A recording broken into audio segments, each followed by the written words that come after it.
morning to all. I Harpit here in this video session going to discuss our chapter Deep Water. Already we have completed the first part of this chapter. It's taken from William Douglas autobiography of Man and Mountain, and here little bit I'm going to tell you what we have done in our first video. The writer decided to learn to swim. Then a terrible thing happened, and a boy suddenly picked him up and tossed him into the deeper side of the pool, and very hardly he escaped from there. And after that, he never went back to the pool. He feared water. He avoided it whenever he could. But a few years later, the writer happened to visit some lovely water sports and decided that he wanted to enjoy the boating and fishing. Now I'm going to tell you the rest of the summary. The writer used every way to overcome his fear, but in vain. So he learned swimming with the help of an instructor who ensured that William knew swimming well enough to be able to swim in huge lakes and waterfalls also. So finally, he decided to get an instructor and learn to swim. He went to the pool, practiced 5 days a week, an hour each day. The instructor put a belt around him. A rope was attached to the belt. It went through a pulley that ran on an overhead cable. The instructor held on to end of the rope. The writer went back and forth. He practiced hour after hour, day after day, week after week, and each time instructor relaxed his hold. Some of the old terror would come back to the writer. After 3 months, the tension began to grow less. Then the instructor taught him to put his face under water and exhale. He also taught him to raise his nose and inhale. The writer repeated the exercise hundreds of times, and bit by bit he lost some of his old fear.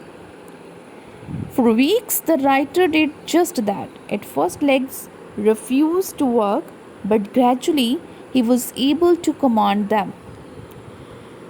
But the writer still wondered if he would again be filled with terror when he was alone in the pool. So he tried it. He swam the length up and down. Little memories of old terror would return, but he would drive all fear out of his mind. He would go off for another length of the pool. So it was a baseless fear instilled in his subconscious mind. This experience was valuable for him, and he had experienced terror and death. This went on for 4 months, but he still not satisfied. He was not sure that all his fear had left. So he went to the lake, went forth in New Hampshire. He swam 2 miles across the lake. Only once did the terror return, when he was in the middle of the lake. He put his face under the water. He saw nothing but bottomless water. The old fear returned a little, but soon all fear fled, and he swam on. Yet he had some doubts remaining. Once he went and camped by the side of the warm lake. The next morning he dived into the lake. He swam across to the other shore and back.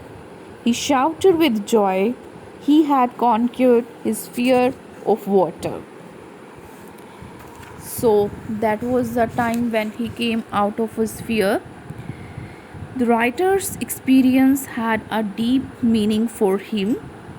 In death, there is a peace. There is a terror only in the fear of death. So he come to know that once 2 or 3 lines that once Roosevelt used to say come to his mind, that all we have to fear is fear itself. Those was a line that was said by Roosevelt.